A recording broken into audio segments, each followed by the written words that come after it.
Muito bom dia a todos. É uma grande satisfação iniciarmos agora um novo seminário. Eu quero, de bate-pronto, dizer que estamos muito tristes, com uma notícia muito triste, que foi o falecimento do filho do Gilmar. O Gilmar não estará conosco hoje. Obviamente, eles estão passando por um sofrimento jamais esperado. Então, eu quero deixar aqui, em nome de todos, da COGEM, e tenho certeza de todos vocês aqui presentes e nos vendo pelo computador, que estamos muito tristes e torcendo para que eles tenham força de superar essa grande perda para a família Souza, família do Gilmar. Mas nós queremos, e ele pediu que nós levássemos a cabo a reunião de hoje, não cancelássemos a reunião. Eu concordo com ele, a gente tem que ir à frente, e, obviamente, ele vai ter um período aí afastado das suas atividades para poder cuidar da família e de si próprio. Muito bem, hoje nós temos uma grande alegria de estar com convidados aqui para participar conosco dessa conversa: o Caio Nepomuceno, juntamente com o Edson Catutani, o Caio representando a Apollo, que vai nos dar aí o cenário do setor elétrico e perspectivas do setor de comercialização, e o Edson Catutani vai nos dar aí aspectos técnicos e inovadores do mundo de distribuição de energia, automação e proteção pela Siemens. O Edson já é um colega de muitos anos na Siemens e vai nos apresentar o que a Siemens está fazendo de novo nessa área. Então, eu queria passar a palavra agora para o Leonardo Caio, que vai nos dar aí as perspectivas da nossa manhã. Por favor, Leonardo. Bom dia a todos. Nessa primeira parte aqui do seminário, teremos a apresentação da Apollo, e o nosso seminário vai ser dividido em 2 horas. A primeira hora, serão 30 minutos de apresentação da Apollo, seguido de debates com mais 30. E, na sequência, nós teremos Catutani fazendo essa apresentação técnica de 30 minutos, sendo mais 30 destinados ao debate. E aproveito para informar a todos que nós estamos gravando o seminário, que vai ficar disponível a todos no canal da COGEM, e as apresentações serão encaminhadas a todos vocês no final aqui do seminário. E as perguntas, eu peço, por favor, que vocês coloquem no nosso chat para a gente ir colocando aqui aos palestrantes. Aproveitar a Cristiane, da Biogás, ela acabou de chegar aqui conosco, para dar boas-vindas pela Biogás, na sequência passar para o Caio. Obrigado, Cristiane. Obrigada pela espera. Isso. Bom dia, muito obrigada. É um prazer estar aqui com vocês. Peço desculpas por atraso e agradeço ao Milton, ao Leonardo, por terem conduzido as coisas por aqui, ao Leonardo Nepomuceno também, que aconteceu hoje pela manhã. É um prazer estar aqui com vocês. Espero que seja um momento de troca, de aprendizados, como tem sido os demais. E é sempre bom falar sobre cenários do mercado de energia. É sempre um desafio. Nós temos aí cenários desafiadores a todo tempo, o mercado dinâmico. E por que não hoje falarmos sobre isso e também sobre a segurança do setor, entregar energia com segurança, com qualidade, que são os temas de hoje. Então, estou muito entusiasmada e vontade de ter com vocês. Obrigado, Cristiane. Muito bom. Muito bem, passemos então para o Caio. Muito bem, Caio. Bom dia a todos. Meu nome é Caio Nepomuceno. Eu sou o gerente de Middle Office Inteligência do Mercado da comercializadora da Apollo Energia. Primeiramente, na nossa apresentação, a gente vai falar um pouco da Apollo, as empresas do grupo, a expertise de cada sócio. E quem vai fazer essa primeira parte aí vai ser o Carlos. E, posteriormente, eu entro falando aí sobre o cenário atual energético que a gente está vivendo, perspectivas climáticas aí para o próximo período úmido e fecho a apresentação com cenários de preços aí para o próximo ano, inclusive incluindo algumas sensibilidades. Então, passar a bola para o Carlos aí, ele vai falar um pouco sobre a Apollo. Obrigado, Caio. Bom dia a todos. Primeiramente, queria agradecer a oportunidade que o Zilmar de ter convidado o Apollo. Deixo também aqui minhas dores a ele e a sua família. Agradecer também a Cogen e a Biogás pelo seminário. Eu vou fazer uma rápida apresentação sobre quem é a Apollo, né? Quem está aqui falando hoje com vocês. Bem, aí. Aí. Vamos olhar.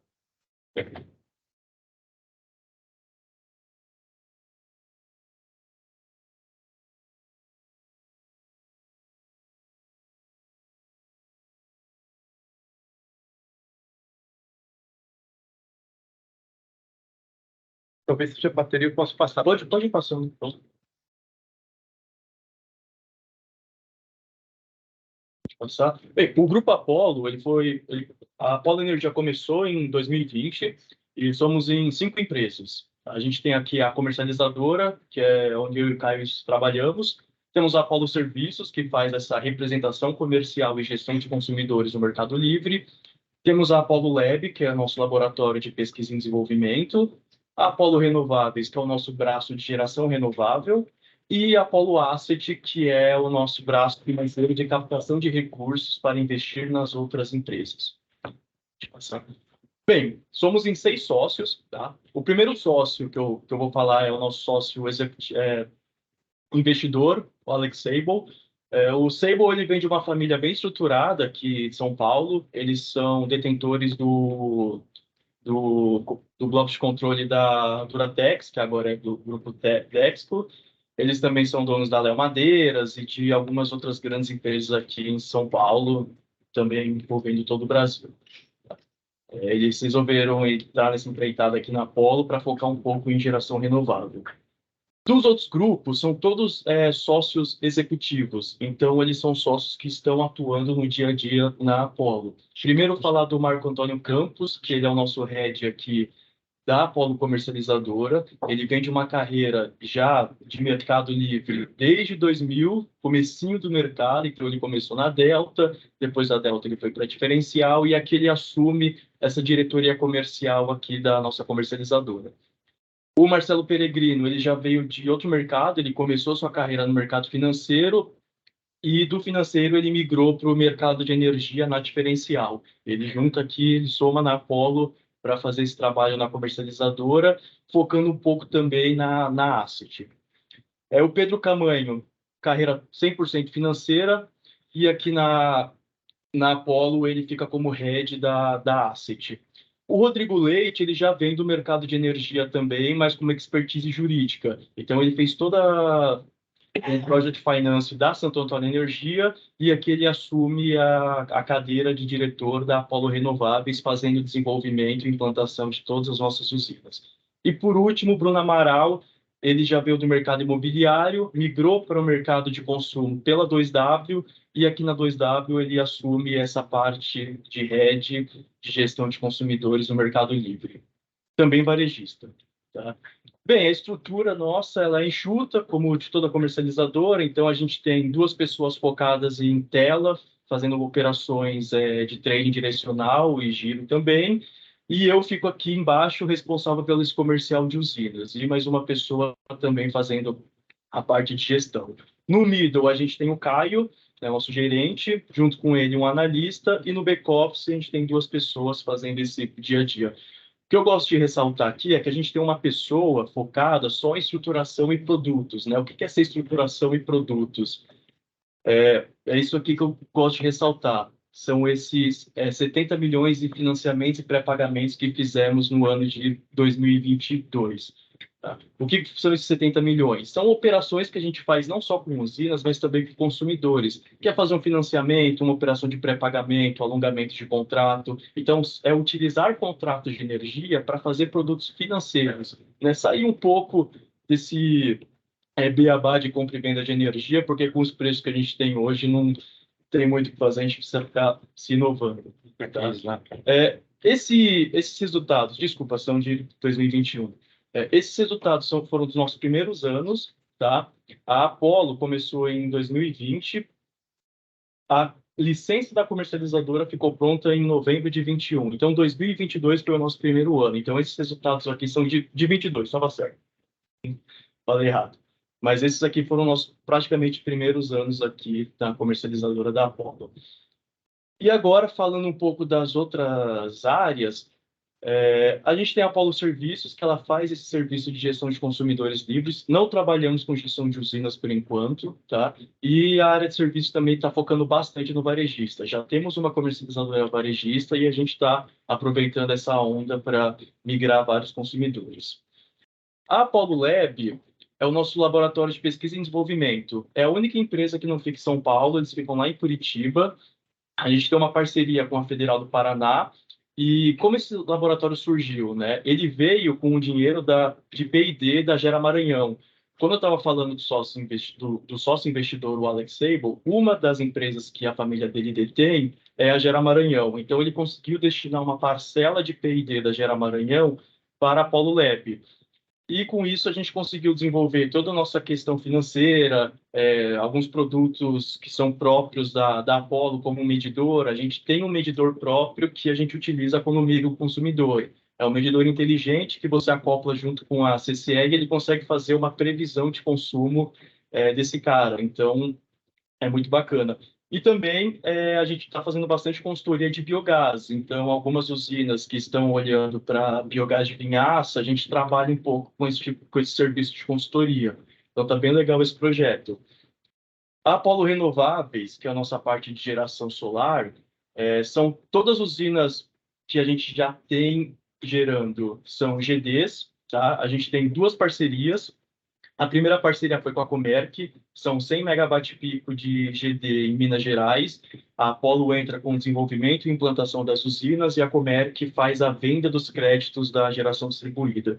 E a segunda parceria, que saiu há pouco tempo no mercado, foi com a Ômega. São 250 megawatt-pico que a gente está construindo em São Paulo, Pernambuco, Ceará, Bahia e Paraná.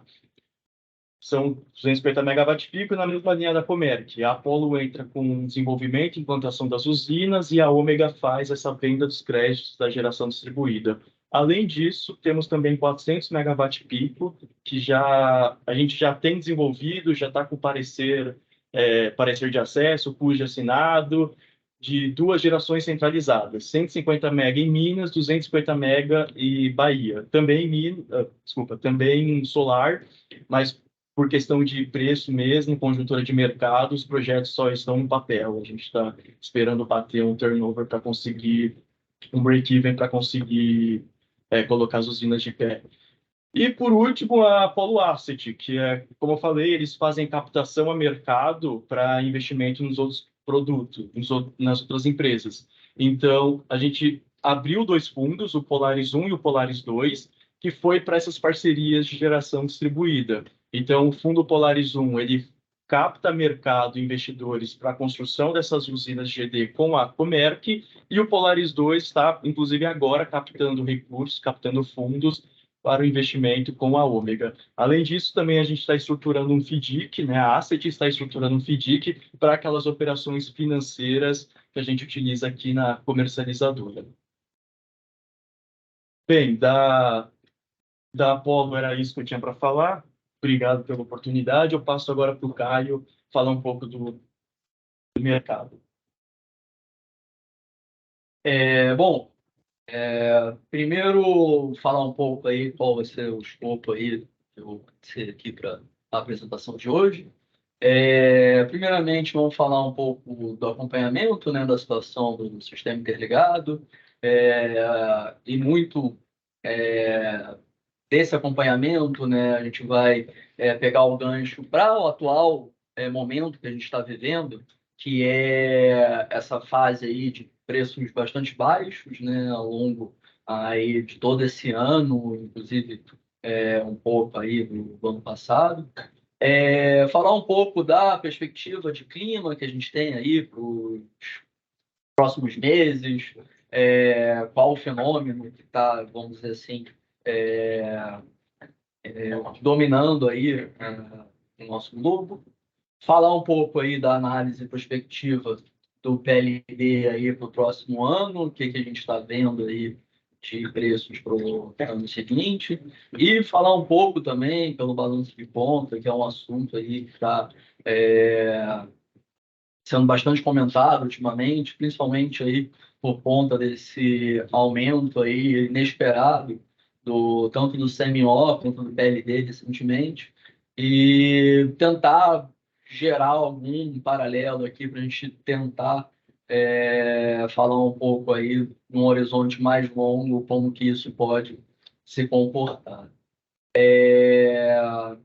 Entrando aí agora no acompanhamento, né, do sistema interligado, a gente vai falar um pouco aí da precipitação acumulada aí das principais bacias do sistema interligado desde novembro aí do ano passado até outubro de 2023, comparando com o que a gente espera climatologicamente, né, para esse período. A gente pode observar que as bacias, vamos dizer assim, mais a norte, destaque aqui para o Tocantins e Paranaíba, com déficit de chuva, o Tocantins na casa dos 20%, Paranaíba também na faixa dos 20%. As bacias da região sul, Uruguai e Iguaçu, por conta desses últimos acontecimentos, nessas últimas chuvas registradas, a gente praticamente aqui encontrando, né, a média histórica de precipitação, e as bacias Grande e São Francisco também praticamente aí na média histórica aí desse período em relação à precipitação acumulada. Em relação ao armazenamento da região sudeste e as suas principais bacias, tá? A bacia do Rio Grande e a bacia do Rio Paranaíba, a gente numa situação bastante confortável. A região sudeste aí praticamente aí nos 70% de armazenamento, comparando aí com o ano passado, quase que 20% acima do que a gente estava na mesma época do ano, tá? E também destaque aí para a bacia do Paranaíba, também com acima de 20% acima do que a gente estava no ano passado, e a bacia do Rio Grande aí 20% acima do verificado na mesma data do ano passado. Isso que apresenta uma situação bastante confortável, visto que as bacias do Paranaíba e do Grande são as principais bacias de armazenamento do sistema interligado, tá? Fazendo um zoom aí para os principais reservatórios da bacia do Rio Grande, tá? Entre 2021 e 2023, a gente também consegue observar uma situação bem mais favorável do que os anos anteriores, tá? Para esses dois principais reservatórios, vamos dizer assim, da bacia do Grande, Furnas praticamente acima, né, dos 2 anos anteriores, praticamente todo ano, e Marimbondo também acima aí do que a gente verificou tanto em 2021 quanto em 2022. O mesmo comportamento ele se repete para a bacia do Rio Paranaíba, né? A gente pilotou aí os principais reservatórios também, Itumbiara e São Simão, ambos com o mesmo comportamento aí da região da Bacia do Grande, os armazenamentos de 2023 superiores aos 2 anos anteriores aí, ao longo de todo o ano. Agora, pegando um gancho aí, falar um pouco do acompanhamento de tempo e clima, o que a gente espera aí para o próximo período úmido e para os próximos trimestres. Primeiro, vamos começar falando um pouco climatologicamente, né, o que se espera desses meses, novembro, dezembro, janeiro. A gente pode observar e a partir do mês de dezembro, né, a gente já consegue ver um alinhamento, né, da precipitação que vai aqui desde do estado do Amazonas até a região sudeste, onde a gente climatologicamente, né, vê essa região aqui do alinhamento de umidade que transforma nas frentes estacionárias, né, que a gente chama de zona de convergência do Atlântico Sul, que traz bastante chuva para as áreas, os principais reservatórios do sistema interligado do país, né? A gente pode ver aqui o Naranja Velha Grande, a Bacia do Paranaíba também, ficando nesse eixo aí de precipitação ao longo desses meses. Isso aqui que a gente espera climatologicamente, tá? Não é previsão, a gente não está falando ainda de previsão. Em relação à temperatura, a gente vê ao longo desses meses, né, novembro, dezembro, janeiro, né, que praticamente nos meses, tirando novembro, né, a gente praticamente não vê mais os tons de azul, né, praticamente aí com tons mais amarelados e vermelhos aí, o que significa que já está entrando aí na época de maiores temperaturas aí em todo o país. Falar um pouco agora a respeito do El Niño, tá? O que a gente tem atualmente, o que a gente espera aí para os próximos meses. Falando um pouco aí, vamos lá, de efeitos típicos, tá? O que acontece normalmente em anos de El Niño, tá? Foco aqui vai na América do Sul, né? Que é onde a gente está situado. Se a gente pode ver aqui pela legenda, ao sul do Brasil, né, pegando principalmente os estados do Rio Grande do Sul, Santa Catarina, Paraná, podendo chegar até São Paulo e sul de Minas, uma tendência de impacto maior de chuva para essa região que eu acabei de comentar. Para o centro do nosso país, certo? A gente tem uma perspectiva de ser um pouco mais quente e seco. Muito daí a gente vai pegar o gancho depois para apresentar o que os modelos estão mostrando em termos de precipitação e temperatura para os próximos meses. A gente vai ver claramente esse sinal do El Niño sendo demonstrado pelos modelos de previsão de clima, que nada mais é o que chuva para a região sul e tempo mais seco e quente para o centro-nordeste brasileiro. Agora, falando um pouco, né, da situação atual, o que a gente está vivendo, né? O status atual, a gente está já com o El Niño configurado, tá? Tanto o centro-americano quanto o centro-australiano já decretado, né, o El Niño, a gente já está vivendo um ano de El Niño. Se a gente for olhar nos mapas aqui do centro da apresentação, esse primeiro aqui é a diferença, né, a anomalia dos últimos 30 dias. A gente pode ver uma faixa mais quente aqui, toda a linha do Equador aqui, nessa região aqui. Isso é sinal claro, né, do El Niño. No entanto, se a gente for pegar as anomalias aí da última semana, né, nas últimas semanas, a gente vê um leve resfriamento, mas que não deve alterar a situação que a gente está vivendo atualmente, que é essa situação de El Niño. No canto direito do gráfico, a gente pode observar as anomalias, né, em todas as regiões do Ninho, né, Ninho 1.2, Ninho 3, Ninho 3.4 e Ninho 4, essa temperatura aí acima da média aí climatológica, que é o nosso sinal aí de El Niño bastante forte e provavelmente aí deve permanecer.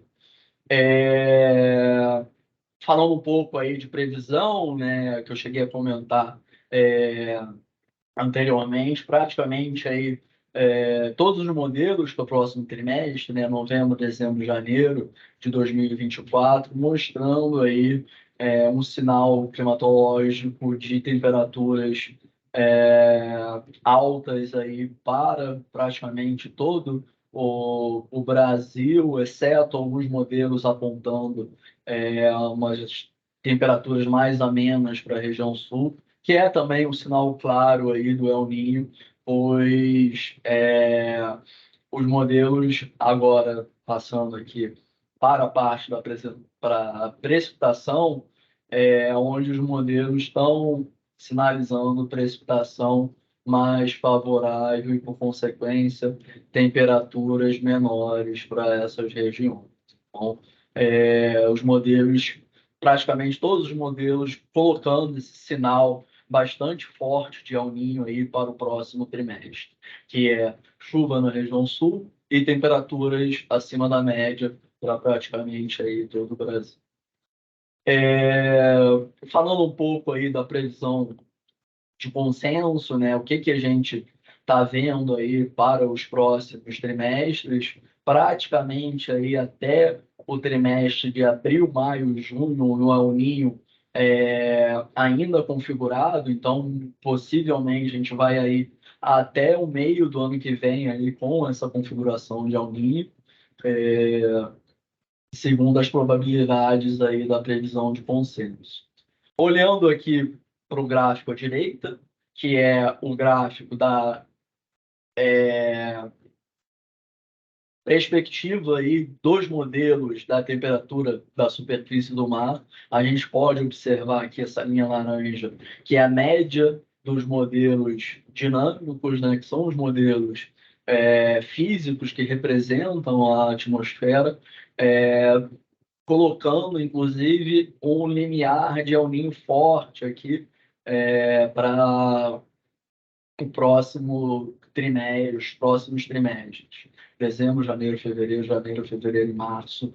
Possivelmente a gente deve configurar aí um El Niño forte para o ano que vem. Com base nisso, a gente, inclusive, como caso de sensibilidade, olhando o histórico recente, a gente escolheu um ano aqui para simular o ano de 2015, 2016 como um ano de sensibilidade aí para as vazões, para a gente ter uma ideia aí do que pode acontecer nos próximos meses aí em relação à chuva e ENA para o sistema interligado nacional.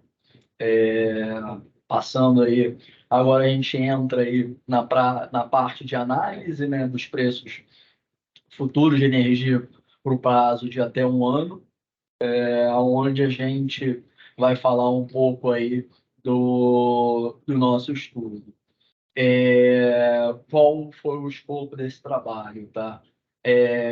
Análise dos preços futuros de energia para o prazo de um ano, né? Então, esse estudo nosso ele vai de novembro de 2023 até outubro de 2024, incluindo análises com base nos resultados do modelo Decomp, que é um modelo energético, tá, de curto prazo. Ele ele é um modelo anterior na cadeia de modelos ao modelo D100, que sinaliza a necessidade ou não do despacho para atendimento a ponto. Então, só para resumir aqui para vocês, não é um modelo que vai sinalizar a longo prazo uma necessidade de despacho térmico para atendimento à ponta de carga, que é o que a gente tem vivido aí nos meses de setembro, outubro desse ano, muito por conta da seca da região norte, tanto nas usinas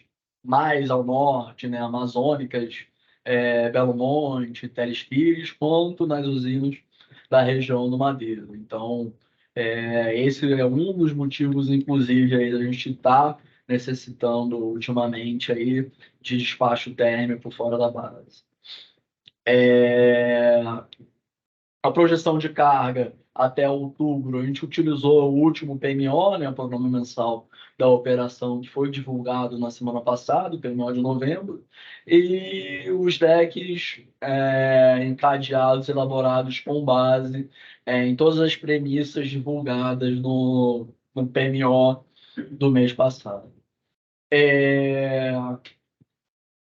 Olhando aqui um pouco, né, para o cenário prospectivo energético para o ano que vem, a gente continua com uma situação energeticamente bastante favorável, tá? Com preços extremamente baixos para todo o horizonte, tá? Inclusive, para ano que vem, ficando aí no piso regulatório aí de até agora, né, os cálculos nossos da Apollo Energia projetam, né, um piso de R$ 62 para o ano que vem, né, com base em todos os insumos, né, e no cálculo que é balizado, né, pelas regras da ANEEL. Esse preço aí deve ficar na casa dos R$ 62 para o ano que vem. Então, a gente tem essa perspectiva que, mesmo num cenário seco de ENAs bem abaixo da média, né, a gente consegue observar cenários de preço bastante reduzidos para todo o ano que vem. E naquela análise de sensibilidade que a gente fez para utilizando as chuvas do ano de 2015 e 2016, né, que foi um ano de El Niño forte, que provavelmente vai ser o que a gente vai observar para o ano que vem, eu queria dar principal destaque não para os preços de energia, e sim para o comportamento da ENA desse período. A gente tem claramente aqui um sinal bem forte de El Niño, né? Conforme eu falei anteriormente, que nada mais é do que chuvas acima da média para a região sul. A gente vê um percentual da MLT bastante elevado todo o período aqui para a região sul. A região sudeste, alguns meses acima da média, outros abaixo da média, dependendo aí do quando essas frentes frias que passam pela região sul têm força para avançar até a região sudeste. E, em contrapartida, uma região nordeste, uma região norte bem seca, que é a característica do El Niño. Mas, mesmo assim, essa seca aí das regiões nordeste e norte, ela não afeta o comportamento do PLD, ele permanece baixo aí para esse cenário, para todo o horizonte do nosso estudo, tá? Só que poderia levantar algumas dúvidas, tá? Em relação beleza, você está falando que a nossa situação energética está muito favorável, a gente não deve ter preços acima do piso regulatório para o ano que vem. Então, por que a gente está vivendo isso atualmente? Em alguns dias de setembro, a gente observou alguns dias de preços acima do piso, e, inclusive, agora no mês de outubro, a gente também observou esse cenário. Bom, primeiramente, porque essa cadeia de modelos, né, esses dois modelos, New Wave e Decomp, é uma cadeia de modelos energética, né, que é feita em patamares médios de carga. Então, não é o modelo, não são esses modelos que vão dar esse sinal para a gente. Então, o que a gente fez para tentar ter um vislumbre aí do que a gente pode esperar para um futuro aí, um cenário de um ano em relação a esse modelo mais de curto prazo, que seria, vamos dizer assim, o balanço de ponta do sistema. A gente chegou a fazer um estudo de balanço de ponta até o ano que vem, incluindo análise com base nos resultados, né, desse estudo. E a gente utilizou como base o balanço de ponta divulgado pela ONS na última revisão do PEN, que foi lá em maio, visto que o do mês passado, de setembro, eles ainda não divulgaram. E o resultado desse estudo, tá? ele apontou, vamos dizer assim, sinais que a gente já está vendo atualmente, tá? Que nada mais é do que o quê? Vamos lá, rapidamente aqui. Para o período úmido, né? Inclusive aí entrando um pouco no inverno, onde a gente tem temperaturas mais amenas, e no verão, onde a gente tem maior oferta das usinas hidrelétricas a fio d'água da região norte, as hidrelétricas a fio d'água da região amazônica, Belo Monte, Madeira, Teles Pires, a gente tem uma situação bastante confortável em relação ao atendimento de balanço de potência. A gente tem, inclusive, uma folga hidráulica bastante razoável nesses meses de período úmido e início do segundo semestre por conta de temperaturas mais amenas, por conta do inverno. Só que a gente chega aí praticamente aí no último trimestre, pegando aí inclusive setembro, dependendo de temperatura e performance das usinas intermitentes, principalmente da eólica, a gente pode vir a sofrer com essa necessidade de atendimento à ponta. Por quê? Porque a nossa sobra hidráulica nesse período ela é bastante escassa, muito por conta da nossa expansão nos últimos anos ter sido feita através de eólica, que é uma geração intermitente, que depende do regime de vento. Então, quando você tem um vento menos favorável, a geração eólica ela cai muito, e você não tem as hidráulicas da região amazônica para compensar. Por quê? Porque você está num período seco, período de baixas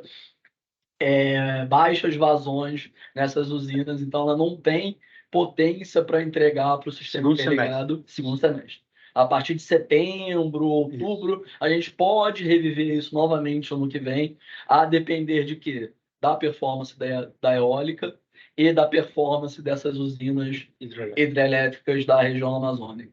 Hoje em dia, por que a gente está vivendo isso? Porque alguns dias a gente tem a geração eólica muito baixa, e eu acho que, inclusive, todo mundo aqui ouviu falar que a gente passou um tempo onde a usina de Santo Antônio permaneceu desligada, porque não tinha água para gerar nas turbinas dela. Então, essa conjuntura de fatores, somada à manutenção anual de Angra para recarga de combustível, levou a um aumento aí do CMO e, consequentemente, do PLD nesses poucos dias aí, tanto de setembro quanto de outubro, e, inclusive, dependendo aí do comportamento da carga, do comportamento das eólicas e da retomada, né, dessa vazão aí, principalmente nas usinas do Madeira, né, que são as usinas que respondem, vamos dizer assim, um pouco antes, inclusive, do que até a própria usina de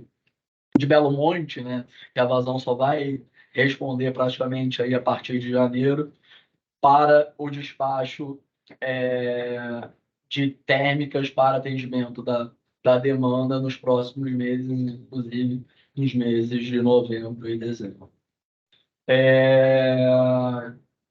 Nossa apresentação ela termina aqui. Com essas conclusões aqui que eu já cheguei a comentar com vocês, né? Estudo cenário energético bastante favorável, em preços baixos até o ano que vem, mesmo com rendas bem abaixo da média, mas, no entanto, no balanço de potência, a gente pode vir a sofrer necessidade de geração térmica, ICMO e PLD um pouco mais alto, a depender do regime de afluência das usinas da região amazônica e da performance das eólicas. Muito bem, muito bacana. Obrigado. Parabéns. Parabéns, Caio. Agora eu peço aí que todos que tenham algumas perguntas, coloquem no chat para que possamos passar para o Caio. E também aqui passo para o Newton. Deixa eu passar primeiro para a Cristiane, Cristiane, se ela tem alguma se questão. quiser mais para frente, Cristiane, o microfone está aqui. Acho que o pessoal não te ouve lá da online.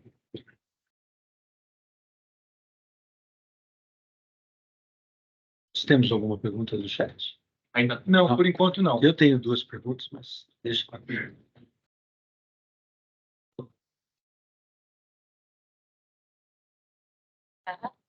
Obrigado. Nem como se imaginar como é chegar a conclusões tão, né, que trazem, na realidade, uma clareza para o mercado, né, em relação ao que vocês falaram de Angra, eólicas, própria questão da usina da hidrelétrica que teve que passar por um período de parada. Eu lembro que na reunião anterior tinha acabado de acontecer um aumento, coisa de uma semana, assim, as pessoas ainda conversavam para entender o Que estava acontecendo. né? Então, vocês trouxeram uma tarefa muito grande, né, de visão do setor, e eu quero agradecer e parabenizar vocês por isso. Obrigado. Bom. Muito bom. Eu acho que você foi muito feliz de colocar. Tem experiência de ONS, estamos falando com o mestre, né? E teve bons mestres. Isso. Isso que é muito legal. Eu vejo 2 questões. Primeiro, uma questão que a gente vem discutindo em outros fóruns, foi um caso de uma discussão ocorrida com o Cristiano Vieira, lá na PDIB, semanas atrás. Nós temos 2 questões sérias que estão acontecendo. Eu estou vendo que nós vamos ter seca no Nordeste, né, e um pouquinho no Sudeste, e o São Francisco depende do Sudeste. Sim. Depende aqui do sul de Minas. Aqui, Isso. meio de Minas Sim. ali, né? Um pouquinho norte do estado de São Paulo, ali, né? Serra da Canastra, e vai subindo. Então, a gente deve ter um São Francisco complexo ano que vem, né? Por conta do El Niño, que está muito caracterizado. Sim. Fiquei um pouco em dúvida, você viu lá o esfriamento agora, imagino nesse mês, ali do Equador, ali no Pacífico, estranho, né? Porque ele estava muito quente, de repente ele deu uma esfriada. Mas você falou que isso não deve alterar o quadro de El Niño. Isso. E você, pela primeira vez eu vi, você mostrou uns 10 sistemas que fazem a previsão do El Niño, né? Lá no Brasil. Isso. Impressionante como tem muita gente. E destoam bastante um do outro, né? Sim, sim. Isso deve trazer um grau de dificuldade. Mas a primeira pergunta diz respeito ao seguinte: eu de manhã eu tenho uma rampa muito forte de solar, Sim. injetando energia no sistema, e ainda tenho baixa carga. Então eu tenho uma dificuldade de acoplar, de manter a tensão adequada em sistemas, e nós já ouvimos de algumas distribuidoras que ficam, às vezes, tendo que desligar sistemas fotovoltaicos, porque a tensão está subindo, porque eu não tenho carga ainda. 8 horas da manhã, eu já tenho muito sol e não tenho muita carga ainda, né? Isso é o primeiro quadro, como conviver com esse quadro. E segundo, e às vezes a convivência é muito perigosa, exemplo de 15 de agosto, né? Como aconteceu.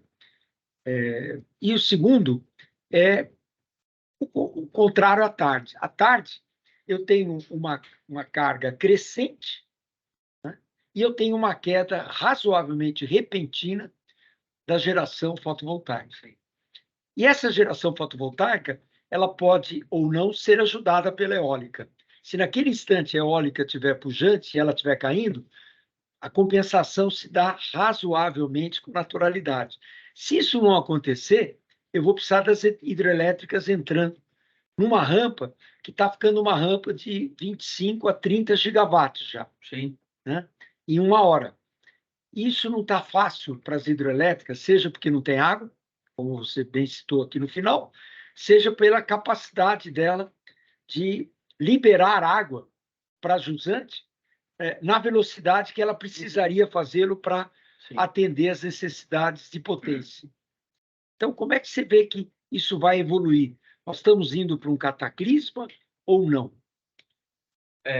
Bom, então vamos dividir a resposta, né? Primeiramente, falar aí da parte da manhã, que você falou, que as distribuidoras estão começando a precisar desligar as solares, porque você não tem carga para atender. Recentemente, o ONS ele divulgou um estudo Parpel do horizonte aí dos próximos 5 anos. Inclusive, uma das soluções que eles deram para esse problema é a inversão de fluxo.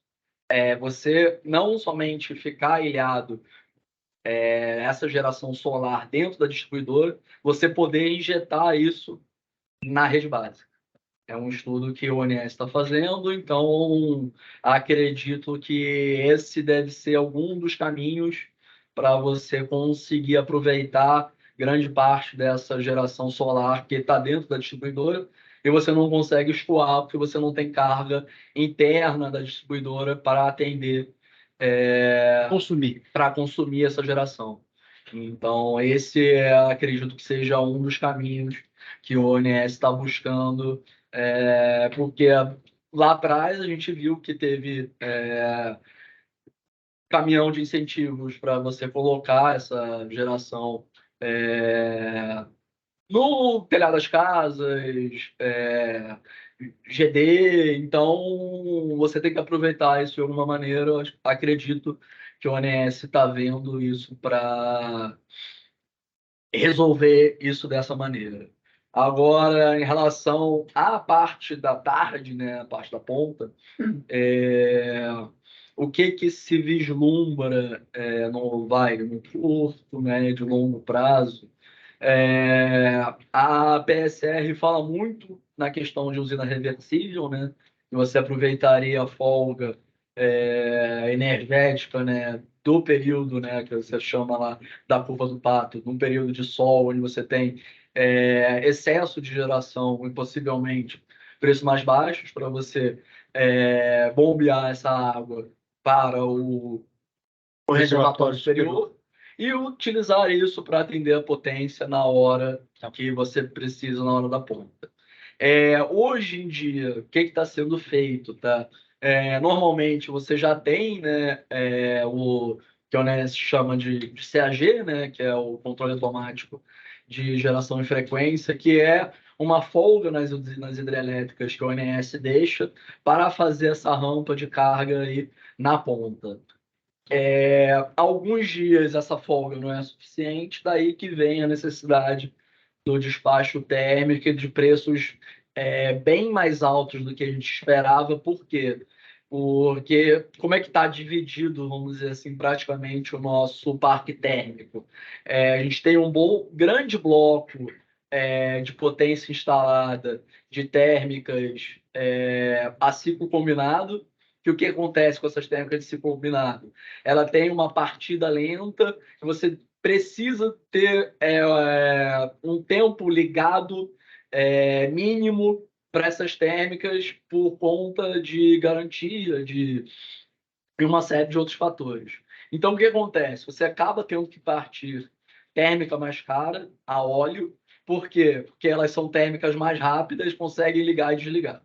Então, você fica com o CMO elevado por 3, 4 horas, que é o tempo de ligada e desligada, e o restante do dia você fica com o CMO baixo. Então,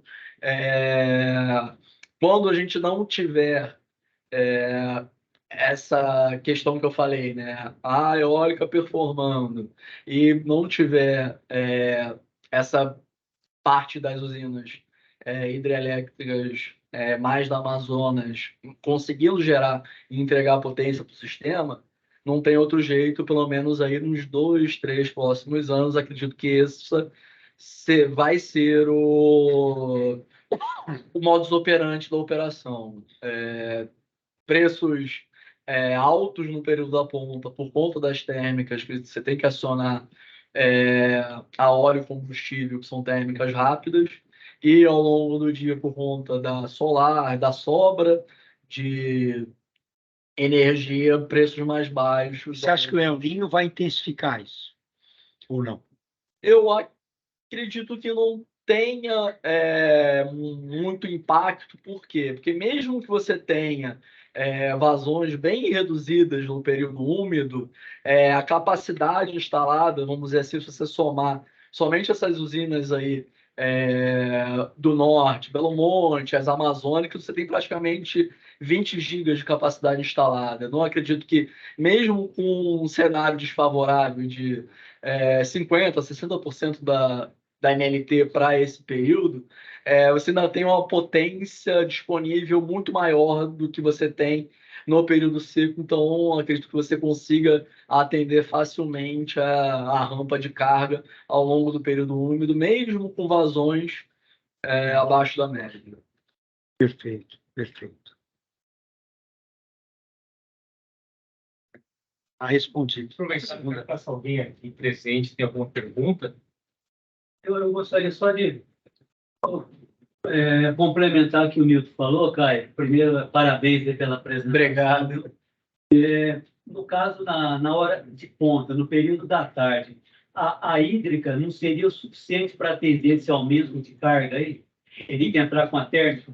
Então, é o que eu cheguei a comentar um pouquinho antes. Hoje, em alguns dias, a gente não consegue, por conta de quê? As principais usinas da região Sudeste, Sul, Nordeste, está praticamente tudo maximizado, o máximo que ela consegue entregar. Da onde você conseguiria tirar a disponibilidade hidráulica? Seria das usinas da região Norte. Principalmente as usinas de madeira fio d'água.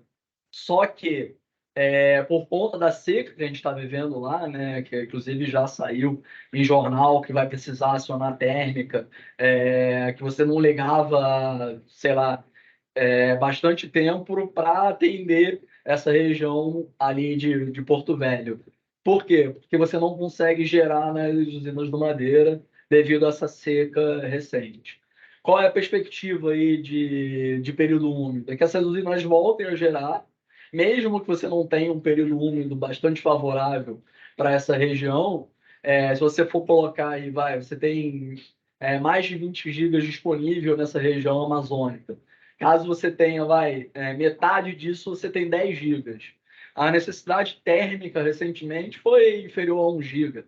Então, mesmo que a carga aumente dessa época do ano para o verão, que é normal nessa sazonalidade por conta de temperatura, você não chega a ter essa rampa de 6, 7 gigas da carga do final do ano para janeiro, fevereiro e março.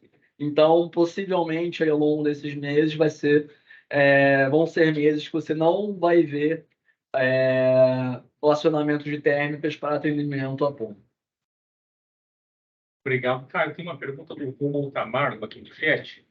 Ele ficou com uma dúvida no balanço de potência. Tá. Pergunta se foram considerados os níveis e as rendas atuais dos reservatórios e usinas de fio d'água, respectivamente. Sim, a gente chega como é que a gente faz essa conta? A gente pega a disponibilidade hidráulica que a gente tem sazonalizada, né? Que nada mais é do que todo o parque hidráulico que a gente tem no sistema interligado, e a gente faz isso de acordo com mês a mês e com a sazonalidade definida das hidráulicas. Então, no período úmido você tem mais água e no período seco você tem menos, o que acaba acarretando esse sinal aí de possível despacho térmico. Ou seja, você tem uma perspectiva, vocês estão chegando a uma perspectiva de preços muito sóbrios, baixos e não oscilantes nos próximos meses. Para os próximos meses, sim. Ao longo de 24. Isso, ano de 2024. Principalmente aí no início. E com alguns gradientes ou algumas interferências, como é que falava quando eu falava? Subtransitórias e transitórias por horas do dia, por conta das dificuldades de recuperar a rampa. Né? Isso se não tivermos outro 15 de agosto. Né? Pode mudar o quadro. Muito bem, muito bacana. Parabéns pela apresentação. Parabéns. Obrigado. Fica um cara que apresentou direitinho. Né? Apresentou até as fotos dos donos. Trata bem dos donos. Esse cara vai longe, cara. Eu sou sempre grudava nele. Ele vai longe. Não, ficou muito bacana a apresentação. Posteriormente, aí a gente encaminha todo mundo aí a apresentação. Ótimo. E podemos informar todos dessa apresentação? Sim, sim. Então a gente vai gerar aqui. O Nakamura depois ele manda para todos que estão assistindo e todos presentes. Dúvida pode mandar Inclusive, posteriormente, aí, caso alguém pegue a apresentação, surja alguma dúvida, pode mandar por e-mail que a gente... Eu vou mandar para o Hermes para ele aprender mais, porque ele está distante. Está distante do ONS, o cara tem que Tá aí à manter. disposição aí para tirar Opa. qualquer dúvida posteriormente, inclusive, caso surja. Obrigado. Muito obrigado. Obrigado. Léo, por favor. Agora, nós iremos à segunda parte do nosso seminário. Nós estamos aqui com o Cato Tami e com o Koga, o Rafael da Siemens.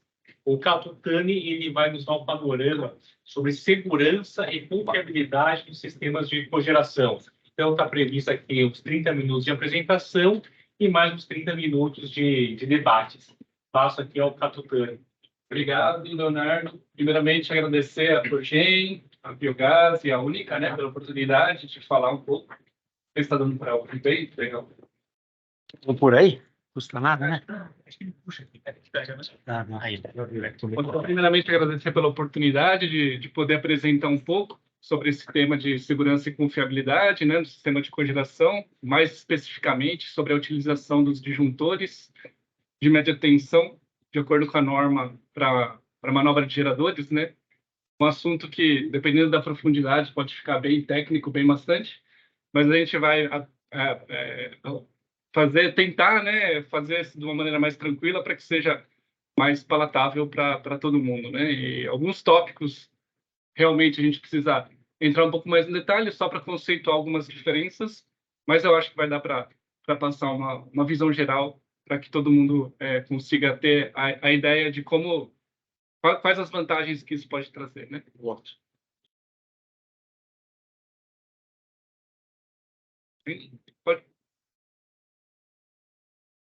Está funcionando aí? Eu acho que travou a apresentação.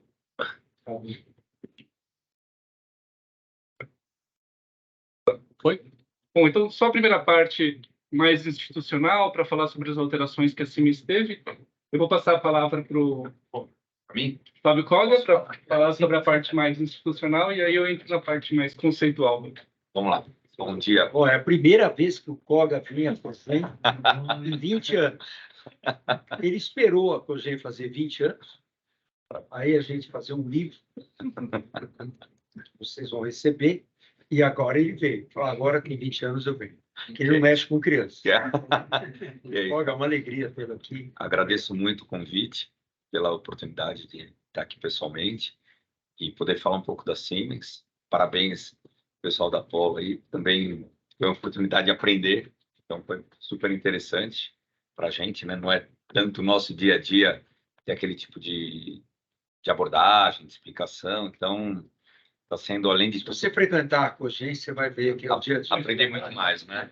Muito legal, muito Muitos legal. dias. Agradeço realmente a Não, oportunidade. vale a pena. Exatamente. E agradeço o convite. Acho que hoje a gente vai trazer algum tema que a gente julga de interesse aqui, mas coloco a Siemens de portas abertas aí para todos os associados da Cogen. Caso vocês tenham interesse em discutir qualquer tema sobre distribuição de energia, proteção e controle, esse é nosso business, como, né, o business da unidade de negócio a qual eu represento. Nós temos a fábrica lá em Jundiaí, um parque fabril bastante moderno. O pessoal da Cogen teve oportunidade de visitar-nos lá ainda esse ano, mas para o começo do ano. E eu estendo o convite a vocês. Então, se vocês tiverem interesse, a gente pode organizar um Customer Day, enfim, um painel de discussões para poder entrar mais no detalhe, não só sobre a questão do disjuntor gerador que a gente traz aqui hoje, mas todos os temas de distribuição de energia. Parabéns. Estado da arte na tua fábrica. Muito obrigado. Muito obrigado mesmo. A Siemens, como já talvez uma tradição da empresa lá, de tempos em tempos, a gente passa por algumas reorganizações, né? E que permitem a gente se adequar às novas realidades do mercado, da tecnologia, enfim, a gente melhor atender às demandas que a gente recebe. E desde 2020, a gente tem essa organização que é um pouco diferente daquela organização tradicional que se conhecia da Siemens como uma única empresa, onde todos os business estavam integrados. Então, a gente tem hoje duas organizações com o nome Siemens. Temos a Siemens, que está totalmente ligada à Siemens AG, da qual nós fazemos parte. Então, capital 100% Siemens, e que está dividida internamente entre Digital Industries, toda a questão da digitalização da indústria, automação industrial, instrumentação de processos, Digital Twin, que é o gêmeo digital, que é muito procurado recentemente. Tudo isso está dentro da Digital Industries e acionamentos de baixa tensão. A Smart Infrastructure, onde nós estamos inseridos, a unidade de negócio da gente é chamada de EA, Eletrificação e Automação, que cuida de toda a parte de distribuição de energia, quer seja nos projetos de infraestrutura, como portos, aeroportos, metroferroviários, mas também toda a indústria e também toda a transmissão e distribuição de energia, proteção para transmissão e distribuição de energia das Power Utilities. Então, esse é nosso core business, dentro da eletrificação e automação. E dentro da Smart Infrastructure, temos também os produtos de baixa tensão, os disjuntores caixa aberta, caixa moldada, painéis para distribuição de energia e toda a questão de Building Automation. Então, os sensores para aplicação de detecção de incêndio, combate a incêndio, acesso remoto, acesso de controle de acesso, e CFTV também está dentro dessa da Building Automation e da Smart Infrastructure. Associado a isso, nós temos a Mobility, que é a questão mais de sinalização metroferroviária e sistemas de potência, e a Siemens Healthineers. O que não está aí? A outra empresa que também tem o nome Siemens, que é a Siemens Energy. Hoje a Siemens Energy tem aproximadamente 20% das ações delas pertencem à Siemens, então é uma empresa que tem um controle acionário, toda a governança independente, totalmente independente da Siemens, e com ela ficou grande parte do portfólio que é de interesse dos associados da Cogen também. Então, toda a questão das turbinas a gás, turbinas a vapor, os geradores, a questão da geração eólica também está lá, turbinas para geração eólica, e os transformadores de potência, os grandes transformadores de distribuição e equipamentos de pátio para subestações de alta tensão, além dos serviços associados a todo esse portfólio. Então, a gente gosta de colocar isso já de início nas apresentações para poder posicionar o mercado exatamente como que as empresas estão posicionadas. Nós temos um bom relacionamento também com os colegas da Siemens Energy, mas são empresas distintas no Brasil e no mundo. Com isso, tem a questão do... Sim, aqui é o nosso portfólio. Então, a IA, a Eletrificação e Automação, ela atende o mercado desde um componente, então, a ampola do disjuntor, a ampola a vácuo que vai dentro do disjuntor de média tensão, é fabricada por nós, né? Toda a tecnologia está dentro da Siemens, e isso é curioso, se algum cliente ou parceiro tiver interesse em desenvolver o seu próprio disjuntor, a gente pode fornecer a tecnologia da ampola a vácuo, que é onde efetivamente acontece a extinção da corrente, e ajudar a apoiar os parceiros a desenvolverem seus próprios produtos, seu próprio disjuntor, no caso. Então, vai desde a ampola, o disjuntor, o painel de média tensão isolado a ar, o painel de média tensão isolado a gás, o disjuntor para gerador. A gente costuma brincar que é a máquina de lavar roupa, porque ele realmente tem um aspecto de máquina de lavar roupa. É aquele item ali que tem aquela janela circular na frente dele. Todo eletrocentro, uma solução integrada, e aí com todos os painéis, sistemas de proteção e transformadores. E aí, pela proteção, o conceito é o mesmo. Desde o relé de proteção, passando pelo sistema de automação, sistema de qualidade de energia, sistema de telecomunicações e toda a solução integrada dentro de um eletrocentro ou dentro de uma aplicação típica em alvenaria. Temos também os sistemas e soluções para aplicação outdoor, são disjuntores que podem ser aplicados ao tempo. Isso é bastante clássico das linhas de distribuição de energia e também o FuelSaver, que é o dispositivo mais rápido do mundo. O Catutani foi um especialista dele dentro da nossa organização por muito tempo, que tem a vantagem de ser monofásico, extremamente leve, que pode ser instalado diretamente no cabo de distribuição de energia, sem necessidade de poste, nem nada. Então, Fica seguro no próprio cabo. No próprio e ele cabo. faz a extinção. Ele faz. E o religamento. E o religamento. E é com uma ampola a vácuo? É com uma ampola a vácuo. Bacana. É com uma ampola a vácuo. É Agora, aquele ali, o compridinho ali? É aqui tem... é que ali. É esse daqui, ó. Então, mostra, mostra. Aí. Esse aqui. Foi. 10. Muita distribuição deve ser super bacana. É de lá que a gente tira o nosso Nós sustento. temos aqui com nós muita temos felicidade. várias distribuidoras participando da Cogen, exemplo da Enel, São Paulo, e a Enel vem fazendo processo não só de instalação de medidores inteligentes, acho que já o fez em 600 mil medidores em São Paulo, e quer fazer até 1 milhão até o final do ano, chegar a 1 milhão. Estão correndo. E essa automação das linhas de distribuição ela é fundamental para que eles possam ter utilidade, né?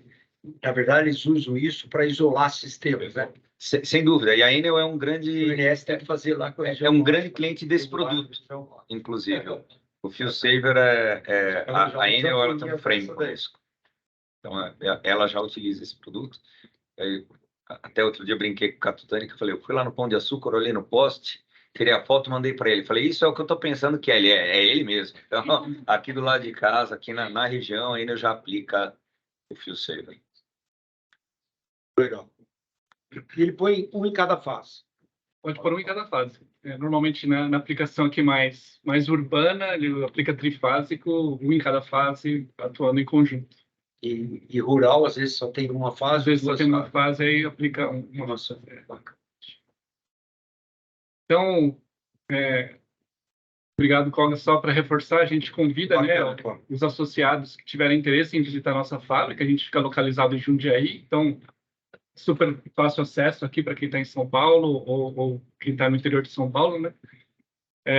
Mesmo quem for de fora, A próxima era desce no Viracopos e é bem tranquilo. Que é muito próximo ali, é de fácil acesso, né? Atualmente, a nossa fábrica atende não só o mercado brasileiro, nacional, né, mas também ao mercado da América do Sul, exportando painéis para a região, desde a da Argentina até Colômbia, Venezuela. E vou trazer uma novidade aqui, um spoiler, como se diz. Aquele disjuntor de média tensão, primeiro item que eu comentei, da ampola, disjuntor, a gente, a partir do ano que vem, faz a montagem dele na fábrica de Jundiaí também. Traz os kits, monta em Jundiaí, agrega valor aqui pelo Brasil e serve o mercado brasileiro e exporta para o mercado sul-americano também. Bom, essa, então, é a parte mais institucional, visão geral em relação à empresa, né? E agora, a parte da introdução em relação à aplicação dos disjuntores de geradores. Peço desculpas pelos 2 primeiros slides, mas é preciso conceituar um pouco a aplicação, né? Então, vai ser os 2 primeiros slides um pouco mais técnico, né? Mas é importante para conceituar a aplicação. Então, a gente tem, né, a aplicação de painéis e disjuntores de média tensão em diversas aplicações, né? Mas é importante observar que em disjuntores de distribuição de energia, ele tem um tipo de aplicação um pouco diferente, né, em relação aos disjuntores de geradores, né? Toda falta que esses disjuntores vão abrir, uma corrente de curto-circuito, ele tem 2 componentes. Uma componente contínua, né, e uma componente em corrente alternada, né? Num disjuntor de distribuição, é típico, né, o valor típico para aplicação dos disjuntores é essa relação de x sobre r igual a 17 e uma constante de tempo de 45 milissegundos. O que é isso, né? Essa é a característica do disjuntor que corresponde à capacidade dele de fazer a abertura obedecendo determinado decaimento dessa curva de curto-circuito. Isso para um disjuntor de distribuição. Em um disjuntor, para geradores, a componente DC ela é mais elevada. Então, o que isso acarreta, né? A componente DC sendo mais elevada nesse curto-circuito em um gerador, você vai ter uma relação de X sobre R muito mais elevada, enquanto o disjuntor de distribuição tem a relação de X sobre R típica de 17, no disjuntor de gerador, essa relação de X sobre R pode chegar a 50, né? Enquanto no disjuntor de distribuição, a constante de tempo é de 45 milissegundos, para um disjuntor de gerador, essa constante de tempo pode chegar até 133 milissegundos, valores típicos, né? Isso dependendo da aplicação. Tudo isso para dizer o quê? Para dizer que, em função desse decaimento mais lento, na falta, o valor passa pelo zero, que é o valor que o disjuntor interrompe, ele demora mais para acontecer. Então, o esforço no disjuntor que vai operar um gerador, ele é muito maior do que no gerador de distribuição. Por isso que esses disjuntores, né, para aplicação em geradores, precisam ser especiais, né? Então, todo esse techniquez para diferenciar que a aplicação para disjuntores de geradores é distinta e mais crítica do que os disjuntores de distribuição. Mas, tudo bem, aí é uma pergunta, mas, bom, sempre existiram disjuntores sempre existiu aplicação de gerador, né? Porque é um tema que a gente está tratando isso como algo, talvez não tão novidade, mas algo mais recente, né? Porque assim como as tecnologias, né, as normas também elas são atualizadas e vão evoluindo, né?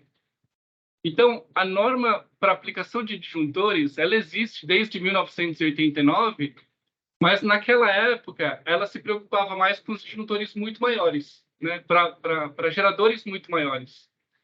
Então, na primeira edição da norma C37013, que aborda exatamente disjuntores para geradores, ele só abordava geradores acima de 100 MVA, com disjuntores muito maiores, né?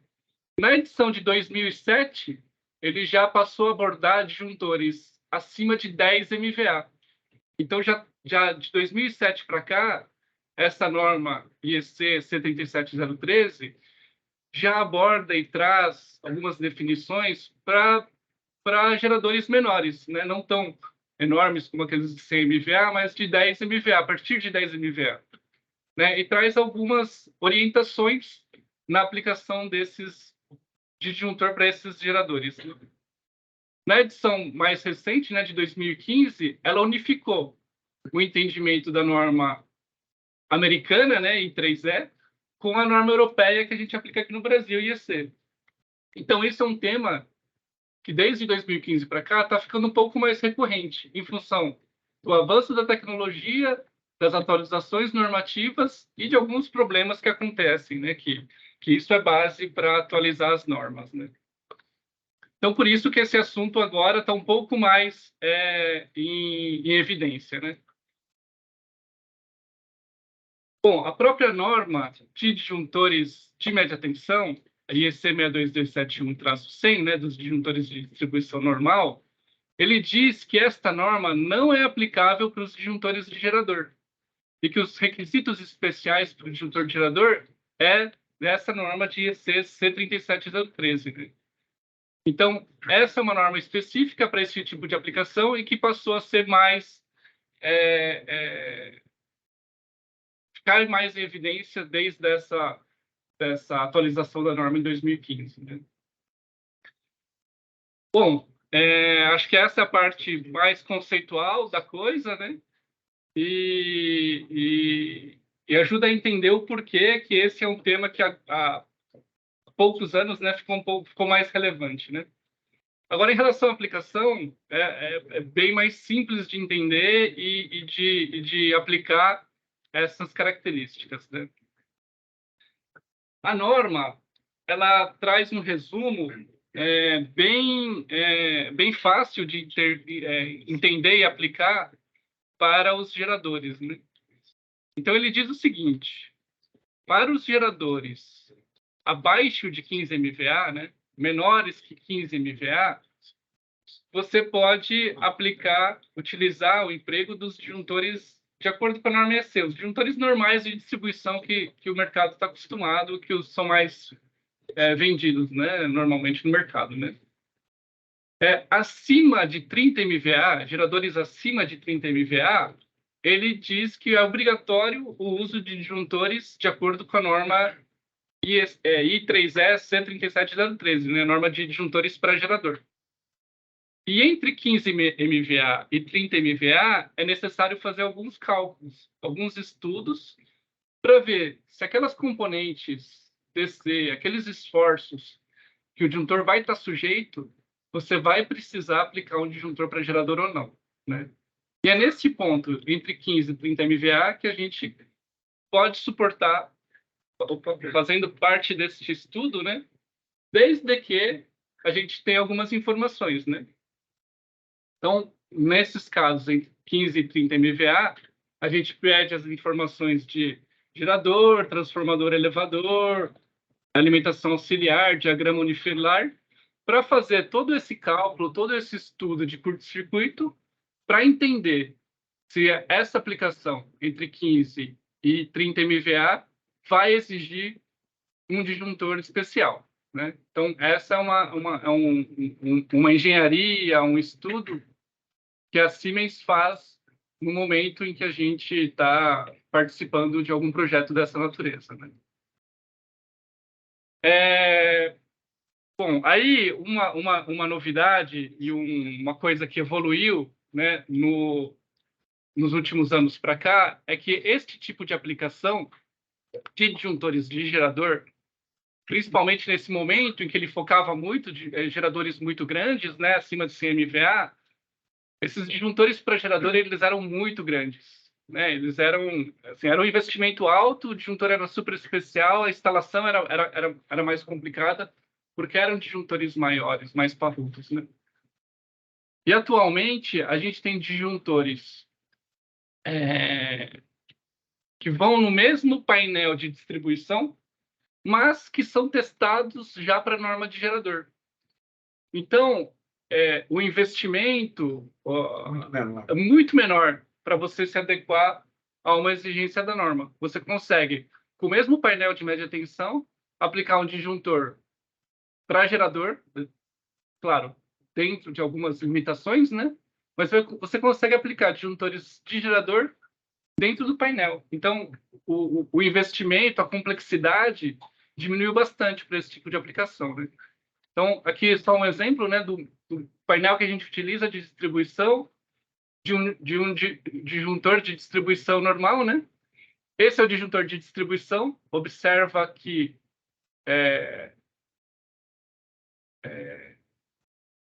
família 3AE5, né, até 40K, que tem essa carinha aqui, esse frame aqui do lado direito da figura, né?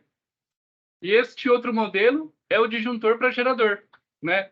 Você observa que quando a gente fala de componente DC, né, aquilo que eu citei no primeiro slide, ele tem capacidade de fazer 65% de componente DC, né? E é um disjuntor que vai no mesmo painel de distribuição, né? Família 3AE2. Então, você vê que a complexidade de aplicação, ela diminuiu bastante, né? Então, você consegue aplicar esse tipo de disjuntor em muitas aplicações que não demandam um disjuntor muito grande ou o gerador não é tão grande assim, com um investimento relativamente baixo, né? Chega a atender o tamanho forte do MMGT? MMGT... Até 5 megabytes. Até 5. Sim, até 5 mega, na verdade, como não é uma exigência da norma, abaixo de 15 mega você não precisa utilizar disjuntores para geradores, você poderia utilizar o próprio disjuntor de distribuição. Entre 15 e 30 mega você precisa fazer o estudo, e acima de 30 mega aí teria que ser o disjuntor para gerador. E aí, dependendo da aplicação, você consegue utilizar esse família 3 aí, né, no nosso exemplo, né? Mas, tem de outros fabricantes também, né? Esse disjuntor ele pode ser utilizado numa cabine de média tensão? Pode. Ele segue o mesmo dimensional. Você também fabrica cabine? média de tensão? Sim, E é blindado? sim. Exato. O conceito de desenvolver dessa forma, naquele frame, foi justamente para permitir isso, porque daí facilita a instalação. Eu estou falando em geração distribuída. Então, nós da Polo utilizamos esse sistema aí para vir blindado. Então, bom, os benefícios, né, para quem faz essa adequação, né, é você ter uma sincronização mais confiável, maior segurança, né, e principalmente aumentar a disponibilidade do gerador e da instalação, né? Você não fica sujeito a um esforço muito grande no disjuntor, então você consegue ter uma disponibilidade maior do gerador e de toda a instalação elétrica, né? Então esse é um grande benefício, né?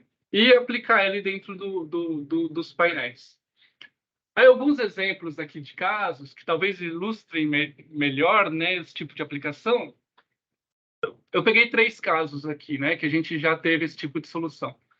Então, o primeiro caso aqui do grupo Ipiranga Agroindustrial, né, usina Ipiranga e Mococa. Neste caso aqui, gerador de 45 megawatts, né, te utilizou um painel NXR, né, com 2 disjuntores 3AK7 que são também testados de acordo com essa norma para geradores, né.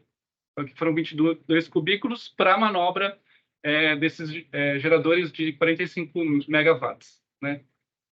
Um outro exemplo aqui, usina Pitangueira, 56 MVA, né, um disjuntor C37013 naquele modelo, né, naquele molde lá, dentro de uma solução com painel a ar, né, o NXR que é fabricado lá em Jundiaí, né. E aí, por último, para ilustrar um exemplo que fica na faixa entre 15 e 30 MVA, um exemplo aqui um pouco mais recente da Klingelin, né, uma indústria de papel e celulose, gerador de 20 MVA, né, que foi utilizado esse disjuntor 3AE2, que é o disjuntor para gerador, dentro de um painel NXR, né, isolado a ar.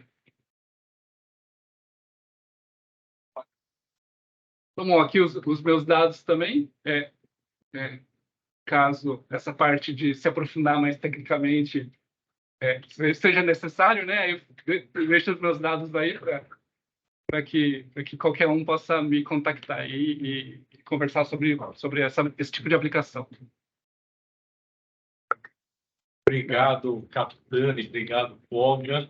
Peço os que estão participando online que enviem suas perguntas no chat e passo agora para Cristiane da Biogás para os seus comentários. Eu até tinha me antecipado, né? Fiquei ansiosa com a pergunta sobre atendimento de geração distribuída, mas né, o Paulo comentou também dessa possibilidade.